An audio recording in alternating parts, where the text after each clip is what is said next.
আর বাজার থেকে কিনতে হবে না মিষ্টি দই, এখন থেকে নিজেরাই বানিয়ে নিন মিষ্টি দই। এই মিষ্টি দইটা দোকানের দইয়ের থেকেও খুব সুস্বাদু খেতে।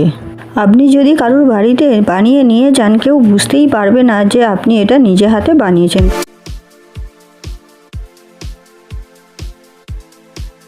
প্রথমেই আপনাদেরকে একটা টিপস বলে দিই, আপনারা যারা মাটির হাঁড়ি বা ভাঁড়েতে দই বসাবেন কখনোই সেটা জলে ধোবেন না। আমি এখানে এক টুকরো ছোবড়া নিয়ে নিয়েছি, ছোবড়া দিয়ে এইভাবে আলতো হাতে ঘষে নোংরাগুলোকে তুলে নিচ্ছি। ভাঁড়ের গায়ে বালি থাকে, সেই বালিটাকে ভালো করে পরিষ্কার করে নিতে হবে। এখানে আমি একটা পেপার নিয়ে নিয়েছি যাতে জায়গাটা নোংরা না হয়। একটা রুমাল বা টাওয়াল দিয়ে ভালো করে পরিষ্কার করে নিলাম। আপনারা কখনোই জল দিয়ে ধুতে যাবেন না, ভাঁড়টা জল দিয়ে ধুলেই দইয়ে জল কাটবে। একটা ছোট প্যাকেটের টক দই জল ঝরাতে দিয়ে দিলাম। এখানে টক দইয়ের জলটা অবশ্যই ঝরিয়ে নেবেন।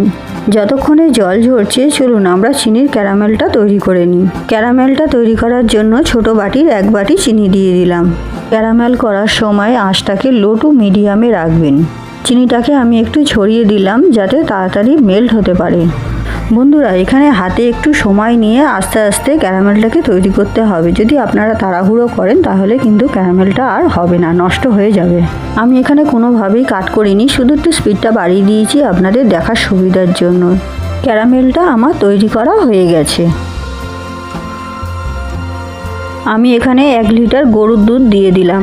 আপনারা চেষ্টা করবেন এখানে গরুর দুধ ব্যবহার করার। যদি গরুর দুধ না পান তাহলে চেষ্টা করবেন প্যাকেট দুধের যে ফুল ফ্যাট ক্রিমের দুধগুলো থাকে সেগুলো ব্যবহার করার। দুধটা দেওয়ার সঙ্গে সঙ্গে ক্যারামেলটা জমে যাবে, এখানে ভয় পাওয়ার কোনো কারণ নেই। এইভাবে আস্তে আস্তে ঘোরাতে থাকবেন, ক্যারামেলগুলো আস্তে আস্তে গলে যাবে। এই কাজটা একটু আস্তে আস্তেই করবেন, না হলে দুধ ছিটকে গায়ে লাগতে পারে। দুধ ফুটে ওঠার আগেই আমি এখানে 1 প্যাকেট পাউডার দুধ দিয়ে দিলাম। যারা প্যাকেট দুধ ব্যবহার করবেন তারা চেষ্টা করবেন পাউডার দুধটা একটু বেশি করে দেওয়ার। পাউডার দুধটাকে খুব ভালো করে দুধের সঙ্গে মিশিয়ে নিলাম। প্রথমে দুধটাকে হাই ফ্লেমে দিয়ে খুব ভালো করে ফুটিয়ে নেবেন। 4টে এলাচের মুখ ফাটিয়ে দিয়ে দিলাম। বন্ধুরা, দই পাততে গেলে এই দুধটা রেডি করাটাই হলো আসল কাজ। সময় নিয়ে ধৈর্য ধরে যে এই কাজটা করতে পারবে তার দই পারফেক্ট হবেই। বন্ধুরা, আমার ভিডিও ভালো লাগলে লাইক, কমেন্ট, সাবস্ক্রাইব করে পাশে থাকবেন। নতুন নতুন তথ্য পেতে বেল আইকনটি প্রেস করে রাখবেন যাতে ভিডিও ছাড়ার সাথে সাথে নোটিফিকেশন আপনাদের কাছে পৌঁছে যায়। আমি এই দইটা বানানো এক মিষ্টির দোকানের কারিগরের কাছ থেকে শিখে এসেছি। উনি আমাকে যেভাবে শিখিয়েছে আমি ঠিক সেইভাবেই আপনাদেরকে দেখাচ্ছি। 1 লিটার দুধ জাল দিয়ে 1/2 লিটার দুধে আনতে হবে। দেখুন বন্ধুরা, দুধে কত সুন্দর কালার এসেছে আর কতটা ঘন হয়ে গেছে। দুধটা আর জাল করব না, এবার গ্যাস অফ করে দুধটাকে ঠান্ডা করে নেব। দুধটা ততক্ষণ ঠান্ডা হোক, এদিকে আমরা ভাঁড়টা রেডি করে ফেলি। 1 চামচ জল ঝরানো টক দই ভাঁড়ের ভিতরে দিয়ে ভাঁড়ের গায়ে খুব ভালো করে মাখিয়ে নেব। বন্ধুরা, আপনারা যদি ভিডিওটা স্কিপ করে করে দেখেন তাহলে কিছুই বুঝতে পারবেন না। আমি যেভাবে করছি আমাকে ফলো করে যদি আপনারা করেন আপনাদের দই পারফেক্ট হবেই হবে। বাকি টক দইটা আগে থেকে খুব ভালো করে ফেটিয়ে রেখেছিলাম। দুধটাকে আরও একটু নেড়ে ঠান্ডা করে নিলাম। অল্প অল্প করে দুধ দেব আর দইয়ের সঙ্গে খুব ভালো করে মিশিয়ে নেব। আমি যেভাবে স্টেপ বাই স্টেপ করছি আপনারা আমাকে ফলো করে যদি এই একইভাবে করেন তাহলে আর সমস্যা হবে না।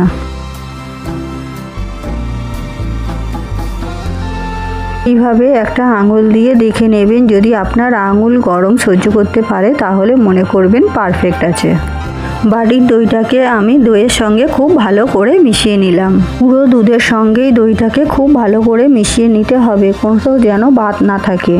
দইয়ের ভাঁড়ের মধ্যে পুরো দুধটাকেই ঢেলে দিলাম।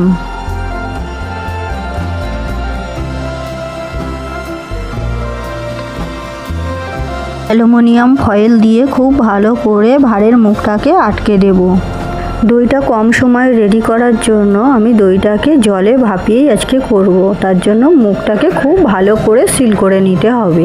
দইয়ের ভাঁড়ের মুখ যদি ভালো করে আটকানো না হয়, কোনোভাবে যদি জল ঢুকে যায় তাহলে দই থেকে কিন্তু জল কাটবে। আগে থেকেই একটা কড়াইতে 1 বাটি জল গরম করতে বসিয়ে দিয়েছিলাম। একটা স্ট্যান্ড বসিয়ে এর উপরে ভাঁড়টাকে বসিয়ে দেব। এখানে কয়েকটা টিপস আছে বন্ধুরা, যদি আপনারা স্কিপ করে দেখেন তাহলে কিন্তু আপনাদের দই পারফেক্ট হবে না। ঢাকা দিয়ে একদম লো ফ্লেমে 15 মিনিট স্টিম করে নিতে হবে। 15 মিনিট পর গ্যাস অফ করে একটা শুকনো টাওয়াল দিয়ে খুব ভালো করে মুড়িয়ে রাখবেন। যতক্ষণ না পর্যন্ত কড়া বা দইয়ের ভাঁড় ঠান্ডা হচ্ছে ততক্ষণ নামাবেন না। আমি প্রায় 2 থেকে আড়াই ঘন্টা পরে নামালাম। দইটা আমি কোনো রকম ফ্রিজে রাখিনি, আমি আর সেই সুযোগ পাইনি। আপনারা যদি চান তাহলে 2 ঘন্টার জন্য ফ্রিজে রাখতে পারেন। দেখুন বন্ধুরা, ফ্রিজে না রেখেই কত সুন্দর জমেছে। ফ্রিজে রাখলে হয়তো আরেকটু টেনে যেত, কিন্তু ফ্রিজে না রেখেই দেখুন কত সুন্দর হয়েছে। বন্ধুরা, আপনারাই আমাকে কমেন্টসে জানান আজকের আমার এই মিষ্টি দই আপনাদের কেমন লাগলো। আমার আগের ভিডিওতে আপনারা অনেক ভালোবাসা দিয়েছেন, আপনাদেরকে অসংখ্য ধন্যবাদ। পুরো ভিডিওটা দেখার জন্য আমার সমস্ত বন্ধুদেরকে জানাই অসংখ্য ধন্যবাদ।